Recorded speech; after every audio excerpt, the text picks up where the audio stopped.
Now, I want to share a story with you, and this is actually an article that I wrote over the weekend called All Wars Are Bankers' Wars. And I went in, I did a lot of research. It's posted to the front page of whatreallyhappened.com. I understand it's already gone viral. It's being reposted around the web.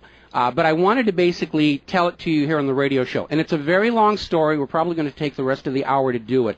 But it's something that you need to understand, that all of these wars and assassinations that we're told are crazed lone nut assassins or weapons of mass destruction or bringing democracy, all of them track back to the private central bankers as the initiating event. And the more you study this, the more you will realize all the wars are wars for the bankers, for the private central bankers. And I know a lot of people are going to have difficulty comprehending this, just how many of these wars we have fought as a nation were fought for no other purpose than to force private central banks onto nations that did not want them. So we're going to have a few examples so you understand why at this particular time in history the United States government is mired in so many wars against so many foreign nations. And there's plenty of precedents for this. Now, going back to the beginning, the United States fought the American Revolution primarily over King George III's Currency Act, which forced the colonists to abandon their own government-issued currencies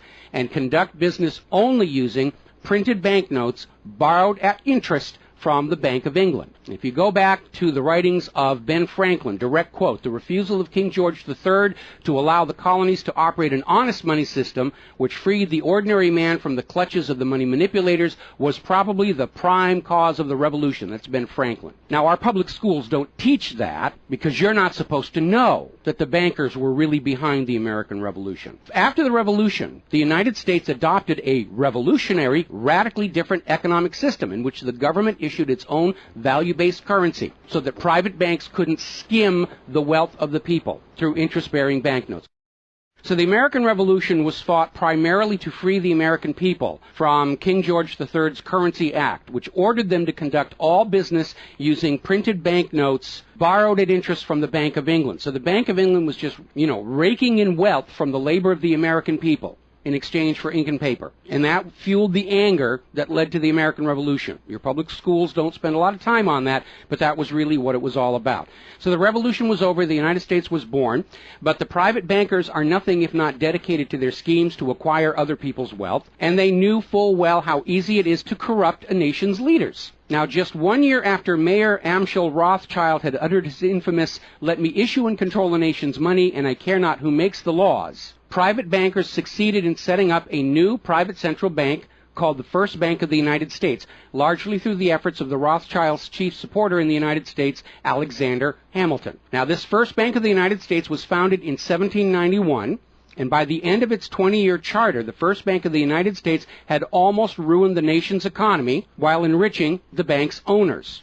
As a result, Congress refused to renew the charter and signaled their intention to go back to a state-issued, value-based currency on which the people paid no interest at all to any banker. This resulted in a threat from Nathan Mayer Rothschild against the U.S. government. Quote, "Either the application for renewal of the charter is granted, or the United States will find itself involved in a most disastrous war." End quote. Congress still refused to renew the charter for the First Bank of the United States, whereupon Nathan Mayer Rothschild railed, quote, "Teach those impudent Americans a lesson. Bring them back to colonial status." End quote. Financed by the Rothschild-controlled Bank of England, Britain then launched the War of 1812 to recolonize the United States and force them back into the slavery of the Bank of England's banknotes, or to plunge the United States into so much debt they would be forced to accept a new private central bank. And the plan worked. Even though the United States won the War of 1812, Congress was forced to grant a new charter for yet another private bank, issuing the public currency as loans at interest, the Second Bank of the United States. Once again, private bankers were in control of the nation's money supplied and cared not who made the laws or how many British or American soldiers had to die for it. So once again, the nation was plunged into debt, unemployment, poverty by the predations of the private central bank, and in 1832, Andrew Jackson successfully campaigned for his second term as president under the slogan, "Jackson and no bank." True to his word, Jackson succeeded in blocking the renewal of the charter for the Second Bank of the United States of America. And this was where that famous quote came from Andrew Jackson. Quote, "Gentlemen, I too have been a close observer of the doings of the Bank of the United States. I have had men watching you for a long time, and I am convinced that you've used the funds of the banks to speculate in the breadstuffs of the country. When you won, you divided the profits amongst you, and when you lost, you charged it to the bank. You tell me that if I take the deposits from the bank and annul the charter, I shall ruin 10,000 families. That may be true, gentlemen, but that is your sin. Should I let you go on, you will ruin 50,000 families, and that would be my sin. You are a den of vipers and thieves. I've determined to rout you out, and by the eternal God, I will rout you out. End quote. Andrew Jackson. Shortly after the charter for the Second Bank of the United States expired, there was an assassination attempt on Andrew Jackson, and it failed when both pistols used by the assassin, Richard Lawrence, failed to fire. Later on, Lawrence explained the motive for the assassination by saying that with President Jackson dead, money would be more plenty. So it was an assassination motivated by the interests of the bankers. Now, our public school system is as subservient to the bankers' wishes to keep certain history from you, just as the corporate media is subservient to Monsanto's wishes to keep the dangers of GMOs from you, and the global warming cult's wishes to conceal from you the fact that Earth has actually been cooling for the last 16 years. So it should probably be no surprise that the financial dimension of the Civil War are not well known to the average American. It's portrayed in our history books and our popular media as an internal dispute over slavery, but in fact it was a war with global implications. When the Confederacy seceded from the United States, the bankers once again saw the opportunity for a rich harvest of debt and offered to fund Lincoln's efforts to bring the South back into the Union at 30% interest. Lincoln remarked that he would not free the black man by enslaving the white man to the bankers, and using his authority as president, issued a new government currency, the greenback. This was a direct threat to the wealth and power of the central bankers, who quickly responded. This is a quote from the London Times following Lincoln's issuance of the greenbacks. Quote, "If this mischievous financial policy, which has its origin in North America, shall become indurated down to a fixture, then that government will furnish its own money without cost. It will pay off debts and be without debt. It will have all the money necessary to carry on its commerce. It will become prosperous without precedent in the history of the world. The brains and wealth of all countries will go to North America. That country must be destroyed, or it will destroy every monarchy on the globe." So, goaded by the private bankers, much of Europe supported the Confederacy against the Union, with the expectation that victory over Lincoln would mean the end of the greenback. France and Britain seriously considered an outright invasion on the United States in support of the Confederacy, but they were held at bay by Russia. A little bit of history most Americans don't understand. Russia came to the aid of Lincoln's Union during this crisis. Now, at that time, Russia had just ended their serfdom system, and they had a state central bank similar to the system the United States had been founded on. Now, free of European intervention, the Union won the war, and Lincoln announced his intention to go on issuing the greenbacks. Following Lincoln's assassination, the greenbacks were pulled from circulation, and the American people forced to go back to an economy based on banknotes borrowed at interest from the private bankers. So finally, in 1913, the private central bankers of Europe, in particular the Rothschilds of Great Britain, the Warburgs of Germany, met with their American financial collaborators on Jekyll Island, Georgia, to form a new banking cartel with the express purpose of forming the third bank of the United States, with the aim of placing complete control of the United States money supply once again under the control of private bankers. Owing to hostility over the previous banks of the United States, the name of this third bank was changed to the Federal Reserve, in order to grant the new bank a quasi-governmental image. But in fact, it is a privately owned bank. It's no more federal than Federal Express. In fact, last year, the Federal Reserve successfully rebuffed a Freedom of Information lawsuit by Bloomberg News on the grounds that as a private banking corporation, and not actually a part of the U.S. government, the Freedom of Information Act did not apply to the operators of the Federal Reserve. So 1913 proved to be a transformative year for the nation's economy. First, with Congress' passage of the 16th Income Tax Amendment and the false claim it had been ratified. Here's another direct quote. "I think if you were to go back and try and find and review the ratification for the 16th Amendment, which was the internal revenue, the income tax, I think if you went back and examined that carefully, you would find that a sufficient number of states never ratified that amendment," end quote. That's U.S. District Court Judge James C. Fox in Sullivan versus United States, 2003. Later that same year, 1913, and apparently unwilling to risk another questionable amendment, Congress passed the Federal Reserve Act over the Christmas holiday in 1913, while members of Congress opposed to the measure were at home. This was a very underhanded deal, as the Constitution explicitly vests Congress with the authority to issue the public currency, does not authorize its delegation, and thus would have required a new amendment to transfer that authority to a private bank. But pass it, Congress did, and President Woodrow Wilson signed it as he promised the bankers he would in exchange for generous campaign contributions. Now, President Wilson later regretted that decision. You've probably heard this quote before, but you're going to get it again. Quote, "I am a most unhappy man. I have unwittingly ruined my country. A great industrial nation is now controlled by its system of credit. We are no longer a government by free opinion, no longer a government by conviction and the vote of the majority, but a government by the opinion and duress of a small group of dominant men." That was Woodrow Wilson writing in 1919. Now, 1 year after the passage of the Federal Reserve Act, World War I started, and it is important to remember that prior to the creation of the Federal Reserve, there was no such thing as a world war. Now, World War I actually started between Austria, Hungary, and Serbia, but quickly shifted to focus on Germany. Why Germany? They didn't start the war. Why was Germany the villain in World War I? Well, the real reason was their industrial capacity was seen as an economic threat to Great Britain. Great Britain's pound was already in decline at the time because too much economic emphasis was on banking and finance, and not enough was on agricultural development, industrial development, and infrastructure. It's very much like the situation we have in the United States right now. All the financial operatives, they want to play the Wall Street games, and other parts of the economy are being neglected. We've lost a great deal of our manufacturing. We're not the agricultural exporter we used to be because everybody's over there at Wall Street playing in that giant open-air casino. Now, pre-war Germany did have a private central bank, but it was under strict control by the German government to keep inflation at reasonable levels and to make sure that all of the German economy was being properly funded, just like Putin did with their central bank about a month ago.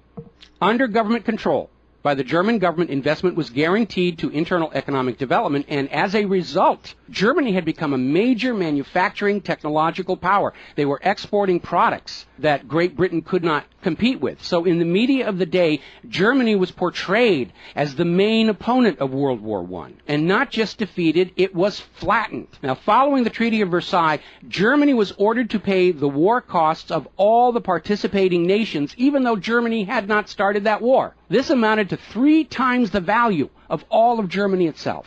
Germany's private central bank, to which the German government had gone deeply into debt to pay the cost of the wars, was allowed to break free of government control. That led to the massive inflation of the Weimar Republic, followed, permanently trapping the German people in endless debt. And money speculators were running rampant, and it led to these situations where you had literally a whole basket full of paper notes to get a loaf of bread. Now, when the Weimar Republic collapsed economically, it opened the door for the National Socialists to take power.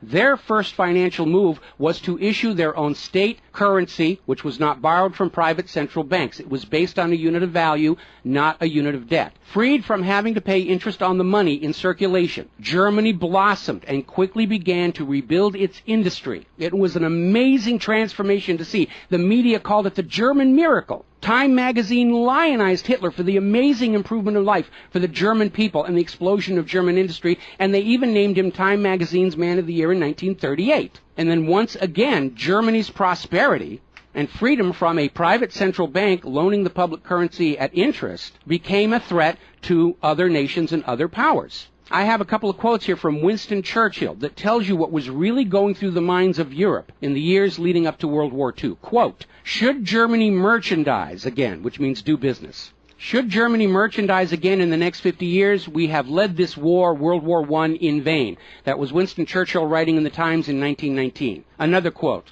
"We will force this war upon Hitler if he wants it or not," end quote. Winston Churchill in a 1936 radio broadcast. Quote, "Germany becomes too powerful. We have to crush it," end quote. Winston Churchill in November 1936 speaking to U.S. General Robert Wood. Quote, "This war is an English war, and its goal is the destruction of Germany." Winston Churchill, autumn 1939 broadcast. So it was all about economics and profitability. Now, Germany's state-issued value-based currency was also a direct threat to the wealth and power of the private central banks around the world. And as early as 1933, they started to organize a global boycott against Germany to strangle this upstart ruler who thought he could run his nation without a private central bank. Now, as had been the case in World War I, Great Britain and other nations threatened by Germany's economic power looked for an excuse to go to war. And as public anger in Germany grew over the boycott, Hitler foolishly gave them that excuse. Years later, in a spirit of candor, the real reasons for the war were made clear. Quote, "The war wasn't only about abolishing fascism, but to conquer sales markets. We could have, if we had intended so, prevented this war from breaking out without doing one shot, but we didn't want to." End quote. Winston Churchill to Harry Truman, March 1946. One more quote here. Quote, "Germany's unforgivable crime before World War II was its attempt to loosen its economy out of the world trade system and to build up an independent exchange system from which the world finance couldn't profit anymore. We butchered the wrong pig." End quote. Winston Churchill writing in his book, The Second World War. Now, a little side note, we're going to actually step back in time to the years before World War II. A little bit of history a lot of Americans are still completely unaware of. And it involves a gentleman by the name of Marine Corps Major General Smedley Butler. In 1933, Wall Street bankers and financiers had bankrolled the successful rise to power of Hitler and Mussolini. Brown Brothers Harriman in New York, and they're still there. I saw them when I was there for the 9/11 anniversary. They were financing Hitler right up to the day war was declared with Germany. And these Wall Street financiers decided that a fascist dictatorship in the United States, based on the one Mussolini had in Italy, was going to be far better for their business interests than Roosevelt's New Deal, which threatened massive wealth redistribution to recapitalize the working and middle classes of America. So the Wall Street tycoons recruited General Butler to lead the overthrow of the U.S. government and install a Secretary of General Affairs who would be answerable to Wall Street and not the people, would crush social unrest and shut down all the labor unions. General Butler pretended to go along with the scheme, but then exposed the plot to Congress. So they recruited Marine Corps Major General Smedley Butler to lead this coup d'etat because Butler was very popular with the soldiers, and his image as part of this move would help convince the military this was the right thing to do. Now, to his credit, Major General Smedley Butler, remembering his oath to the Constitution, pretended to go along with the scheme, but then exposed the plot to the United States Congress. Congress, then as now in the pocket of Wall Street bankers, refused to act. When Roosevelt learned of the planned coup, he demanded the arrest of the plotters, but the plotters simply reminded Roosevelt that if any one of them were sent to prison, their friends on Wall Street would deliberately collapse the still fragile U.S. economy and blame Roosevelt for it. So Roosevelt was unable to do anything about this attempted coup d'etat until the start of World War II, at which time he prosecuted many of the plotters under the Trading with the Enemy Act. Now, mostly it was glossed over. Oh, it's just a rumor, unfounded. It's wacko conspiracy theory. But in 1967, the congressional minutes of Smedley Butler's revelation to Congress of the coup were finally released to the public. You ever see this movie 7 Days in May, Kirk Douglas and Burt Lancaster, about an attempted military takeover of the United States of America? It was based loosely on this story. But of course, in the movie, the bankers being behind the Burt Lancaster character was completely removed from the script here. Now, Smedley Butler is also famous for writing a work called War is a Racket. And I would like to read you a quote from that. Quote, "I spent 33 years and 4 months in active military service as a member of our country's most agile military force, the Marine Corps. I served in all commissioned ranks from second lieutenant to major general. And during that period, I spent more of my time being a high-class muscle man for big business, for Wall Street, and for the bankers. In short, I was a racketeer, a gangster for capitalism. I suspected I was just part of a racket at the time. Now I'm sure of it. Like all members of the military profession, I never had an original thought until after I left the service. My mental faculties remained in suspended animation while I obeyed the orders of the higher-ups. This is typical with everyone in the military service. Thus, I helped make Mexico and especially Tampico safe for American oil interests in 1914. I helped make Haiti and Cuba a decent place for the national City bank boys to collect revenues in. I helped in the raping of half a dozen Central American republics for the benefit of Wall Street.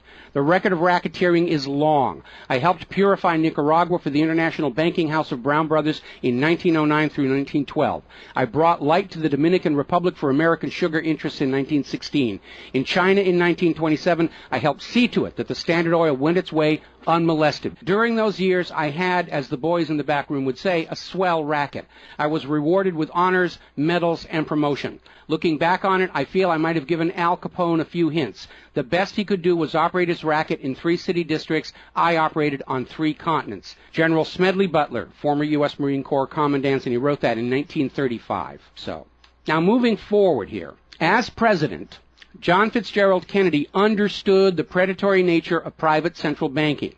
He understood why Andrew Jackson fought so hard to end the Second Bank of the United States. So Kennedy wrote and signed Executive Order 11110, which ordered the U.S. Treasury to issue a new public currency called the United States Note. Now, Kennedy's United States notes were not borrowed from the Federal Reserve. They were created by the U.S. government and backed by the silver stockpiles held by the U.S. government. It represented a return to the system of economics the United States had been founded on, and it was perfectly legal for Kennedy to do so under the Constitution. All told, some $4.5 billion went into the public circulation, which eroded interest payments to the Federal Reserve and loosened their control over the nation. 5 months after signing Executive Order 11110, John F. Kennedy was assassinated in Dallas, Texas, and the United States notes pulled from circulation and destroyed.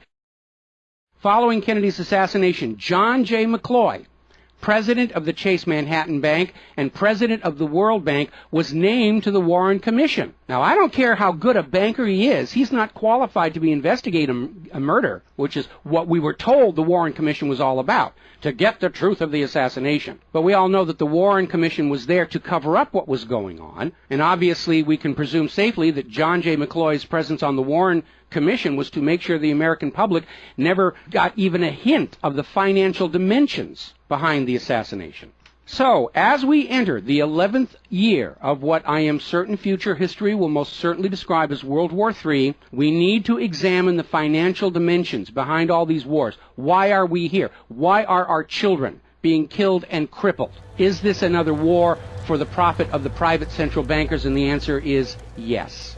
Now, toward the end of World War II, when it became obvious that the Allies were going to win and dictate the post-war political environment, the major world economic powers met at Bretton Woods, a luxury resort in New Hampshire, in July of 1944, and they hammered out the Bretton Woods Agreement for international finance. The British pound lost its position as the global trade and reserve currency to the U.S. dollar. There are indications this was part of the price demanded by Roosevelt in exchange for the U.S. entry into the war. Now, absent the economic advantages of being the world's go-to currency, Britain was forced to nationalize their Bank of England in 1946.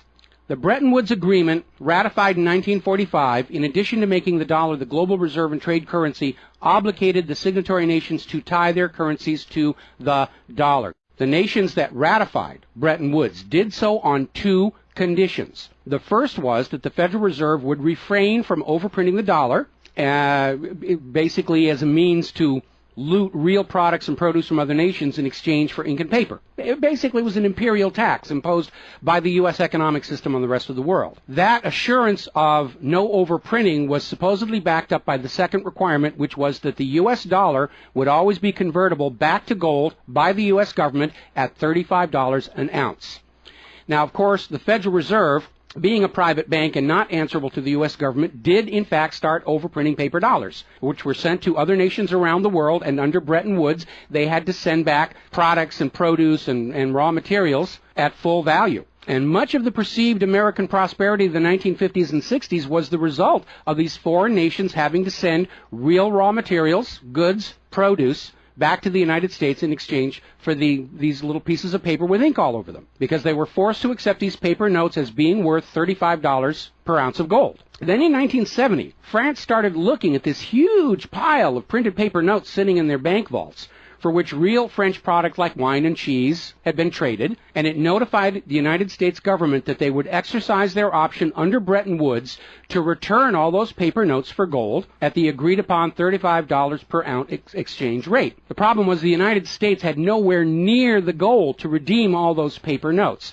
So on August 15, 1971, Richard Nixon temporarily, nudge, nudge, wink, wink, say no more, suspended gold convertibility of the U.S. Federal Reserve notes.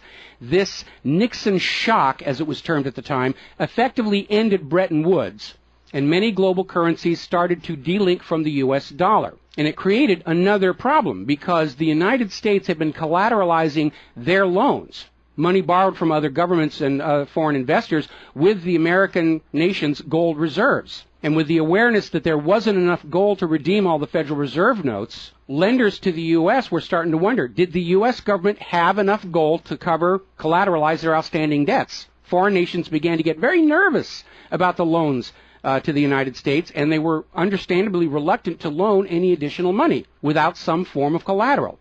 So what Richard Nixon did is he founded the environmental movement with the EPA and its various programs like wilderness zones and roadless areas and heritage rivers, wetlands, and all these other little different programs which all took vast areas of public lands and made them off limits to the American people, who are technically the owner of all those lands. But Nixon had no concern for the environment, and the real purpose of this land grab, under the guise of the environment, was to pledge those pristine lands and their vast mineral resources as collateral on the outstanding national debt. The multitude of all these different programs was simply to conceal the scale of the land grab and collateralization of the American people's heritage. And it actually today covers almost 25% of the entire nation, is now locked up by these EPA programs and pledged as collateral on government borrowing. Now, with open lands, available lands for collateralization already in short supply, the U.S. government embarked on a new program to shore up sagging international demand for the dollar.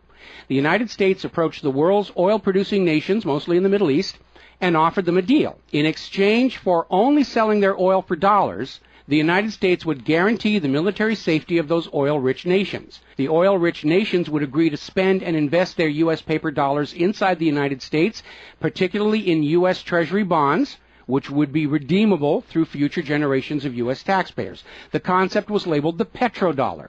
In effect, the United States, no longer able to back the dollar with gold, was now backing it with oil, other people's oil. And that necessity to keep control over those oil nations to prop up the dollar has dominated America's foreign policy in the region ever since. But as America's manufacturing and agriculture has declined, the oil-producing nations faced a dilemma. Like France, they've got piles and piles of these paper notes and treasury bonds piling up in their vaults, and there really wasn't all that much except real estate they wanted to buy from the United States of America. Europe's cars and aircraft were superior and less costly. In more recent times, America's experiment with GMO food crops has led a lot of nations to simply avoid buying U.S. agricultural exports. Israel's constant belligerence against its neighbors has caused the oil-producing nations to wonder if the U.S. could actually keep their end of the petrodollar arrangement. So oil-producing nations started to talk of selling their oil for whatever currency the purchasers wanted to pay. Iraq, already somewhat hostile to the United States following Desert Storm, demanded the right to sell their oil for euros in 2000. In 2002, the United Nations agreed that Iraq had a right to sell their oil for euros under the Oil for Food program. 1 year later, 2003, the United States reinvaded Iraq, lynched Saddam Hussein, and placed Iraq's oil back on the world market, only available for U.S. dollars. Now, the clear U.S. policy shift following 9/11, away from at least attempting to appear to be an impartial broker of peace in the Mideast to one of unquestioned support for Israel's aggressions, only further eroded confidence in the petrodollar deal, and even more oil-producing nations started openly talking of trading their oil for other global currencies. So over in Libya, Muammar Gaddafi had instituted a state central bank and a value-based trade currency, the gold dinar. Gaddafi then announced that Libya's oil was for sale, but only for the gold dinar. Other African nations, seeing the rise of the gold dinar and the euro, even as the U.S. dollar continued its inflation-driven decline, flocked to the new Libyan currency for trade.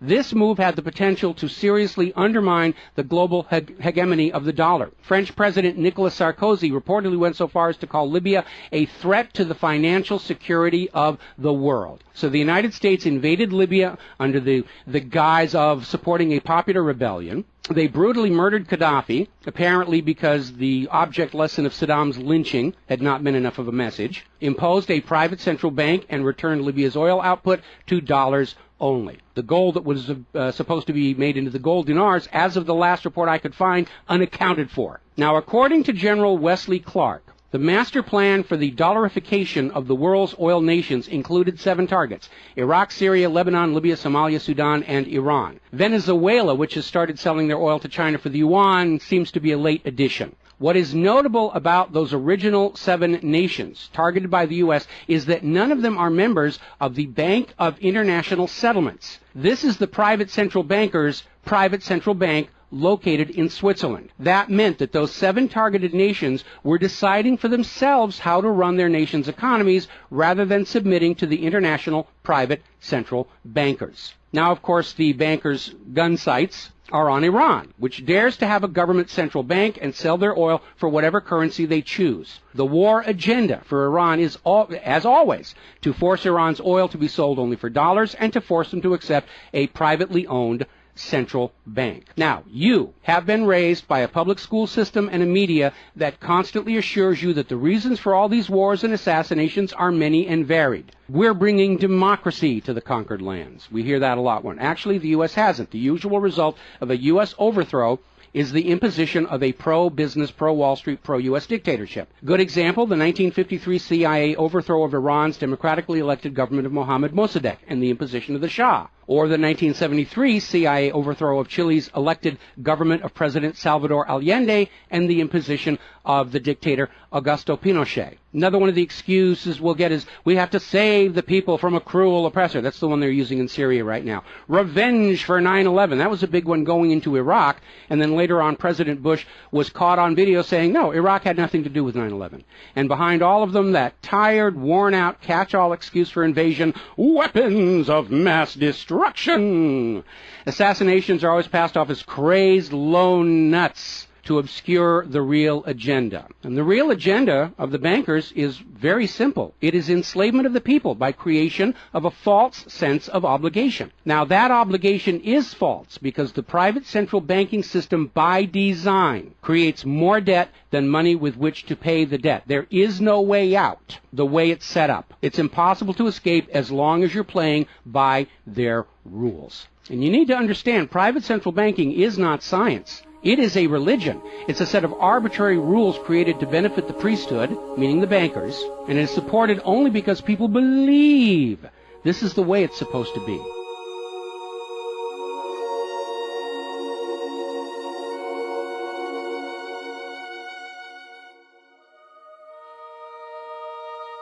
It is a religion.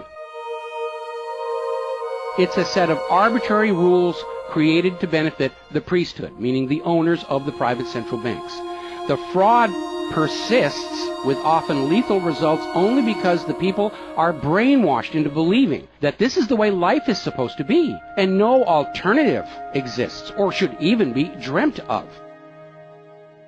Now, this same approach, the same brainwashing, was true of 2 earlier systems of enslavement, rule by divine right and slavery, both systems built to trick people into obedience, and both now recognized by modern civilization as illegitimate. So now we are on the verge of a new era in history where we will recognize that rule by debt, rule by private central bankers issuing the public currency as a loan at interest is equally illegitimate. It only works as long as people allow themselves to believe that this is the way life is supposed to be. But you need to understand something that's the core of the issue. Private central banks do not exist to serve the people, the community, or the nation. Private central banks exist to serve their owners, to make them rich beyond the dreams of Midas, and all for the cost of ink, paper, and the right bribe to the right official, and the occasional assassination. But behind all these wars and all these assassinations, the 100 million plus horrible deaths from all of these wars, lies a single policy of financial dictatorship. The private central bankers only allow rulers to rule, only on the promise that the people of a nation be enslaved to the private central banks. Rulers who do not go along with that will be killed, their nation invaded by those other nations still enslaved to the private central banks. The bankers themselves don't fight these wars. Their children are not in these wars. A nation tries to break free of the private central bankers like Libya. All the other nations under the bankers' control pile on and destroy them. This so-called clash of civilizations you are being told about by the corporate media,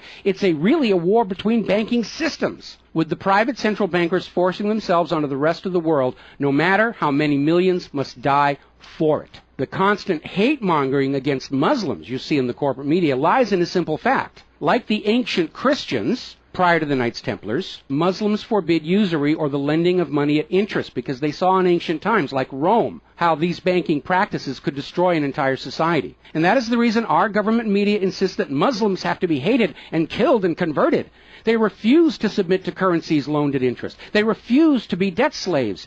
That makes them a threat to the natural order of the world, the new world order of global fascist dictatorship. So, off to war your children must go to spill their blood for the money junkies' gold. We barely survived the last 2 world wars. Now we're going into the third one in the nuclear bioweapon age. That is very dangerous. We have to ask ourselves, are the private central bankers willing to risk incinerating the whole planet to feed their greed? Apparently so. You as parents, as siblings, as spouses, need to ask yourself, do you really want to see your loved ones in uniform, killed and crippled, all for a bank balance sheet? But the whole point of this article, the whole point of what I'm sharing with you today, and this is all history, you can go out and hunt it down for yourself. Behind all the flag waving, behind all the propaganda, behind the crazed lone nut assassins, weapons of mass destruction, all of the modern wars this nation have fought are wars by and for the private bankers, fought and bled for by third parties unaware of the true reason they're expected to gracefully accept being killed and crippled for. And the process is quite simple. We've explained it before on this show. As soon as the private central bank issues its currency as a loan at interest, the public is forced deeper and deeper into debt. When the people are reluctant to borrow anymore, that's when the Keynesian economists demand the government borrow more to keep the pyramid scheme working. When both the people and the government refuse to borrow anymore, that is when the large wars get started, to plunge everyone even deeper to debt to pay for the war, and then after the war to borrow even more to rebuild. And when these horrible wars are over, the ordinary people have basically what they had before the war, except their graveyards are a lot larger, and everyone is in debt to the private bankers for the next century. That is why Brown Brothers Harriman in New York was funding the rise of Adolf Hitler, because war is the bankers' richest harvest. We all need to recognize this is what all these wars have been about. Private central banking, enlarging their domain, imposing their will on nations that do not want it, imposing their system on the rulers of nations who do not want it. Bribery, blackmail, assassination, they will do anything to maintain their stranglehold on the productivity of the world's people. And as long as private central banks are allowed to exist, inevitably, as the night follows the day, there will be poverty, hopelessness, millions of deaths in endless world wars until the earth itself is sacrificed in flames to Mammon. The path to true world peace lies in the abolishment of all private central banking everywhere and a return to the state-issued, value-based currencies that allow nations and people to become prosperous through their own labor and development and efforts. Now, I mentioned the Knights Templars. Prior to the Knights Templars, Christianity, like Islam, forbade usury because Christianity, much of Orthodox Christianity, came out of Rome, and they had seen firsthand what debt-based economies do, even to the Roman Empire. They'd seen it firsthand. So they had a ban on usury. And the Knights Templars were able to basically either bribe or blackmail the Pope to get a special dispensation that allowed them to rent money, is what they called it. They didn't call it usury, they called it renting money. A lot of modern predatory banking practices were pioneered by the Knights Templars. And they plunged Europe into hopelessly unpayable debt until finally French King Philip IV, otherwise known as Philip the Fair, did the only solution he could do. Because he understood, as long as you believed in the rules of the bankers, as long as you played by the rules they created to serve themselves, you are hopelessly trapped. And so Philip thought outside the box, and I know he's demonized for it, but in looking at the history of the Templars, it was his last resort. He sent messages to all of the regions in France, secret orders on the same time, in the same moment, on the same day. All of the Templars were arrested. and their commanderies, which is what they called their banks, were broken into, looking for looted wealth. They didn't find a lot of it. It was a paper empire, just like the Federal Reserve is. It's all based on paper. There's nothing of any real value there. It's all paper notes. And he sent the Templars to prison and execution, except for Scotland and Portugal, where the Pope and King Philip IV really didn't have a lot of control. I think that the governments of the world, looking at the situation, looking how close we are to seeing this current world conflict emerge into a full-blown global thermonuclear war, that maybe they need to start thinking about the wisdom of King Philip the Fair and say it's time to simply grab all these private central bankers all at the same time so they can't simply skedaddle from one nation to another and come back and try the same thing again, as they will inevitably do, because these people are addicts. They're hopelessly addicted to other people's money. It's why we call them money junkies. When we see somebody who's addicted to cocaine or methamphetamine or heroin, and we can easily see how they're destroying their home and community around them. Now we need to look at these money addicts and look at how they're destroying the entire world around them. And it's time for an intervention. It's time for us to become private central banking heretics, to stop believing that this is the way life is supposed to be, because it isn't. It isn't even the way the United States was actually started. And they're trying as hard. Look at the destruction of our nation. We used to be the world's greatest nation. Now the most generous estimate is we're down to number 16 and still falling. And yet, despite the destruction to our nation, its infrastructure, its children, its quality of medical care, the quality of its manufacturing output, we still are compelled somehow to go out and force this same banking system onto the rest of the world at the point of a bayonet. Does that make any sense at all? Not to a rational human being. To a money junkie, yeah, it's perfect. But we're really at a crisis point in history. And the first step to resolving that crisis, to not let it go any further into a potential nuclear war, is to recognize that private central banking, ruled by manufactured illusion of debt, is no more legitimate a system of governance than rule by divine right or rule by slavery. We all need to recognize the true cause of all the pain and suffering and wars. It's not the terrorists, it's not Al-Qaeda. These are just distractions and set pieces put in front of your eyes so you can't see the very clear pattern behind much of modern human history. It's a war of banking systems, with the predatory private central banks seeking to eradicate any nation and any ruler that would dare try and operate their economy outside the control of the private central bankers. That's the real cause for the war. Is it something you're willing to fight and die for, to support these private central bankers? Is it something you're willing to let your sons and daughters and brothers and sisters be blown to bloody bits for, so the money junkies can have their latest fix, just a little tiny bit more gold or a little larger number on the bottom of that brokerage statement, so they can have today's thrill, their fix of money that is bought with the blood of your children? I don't think so. But the time has come to point out what really is the cause of all causes behind all the wars and suffering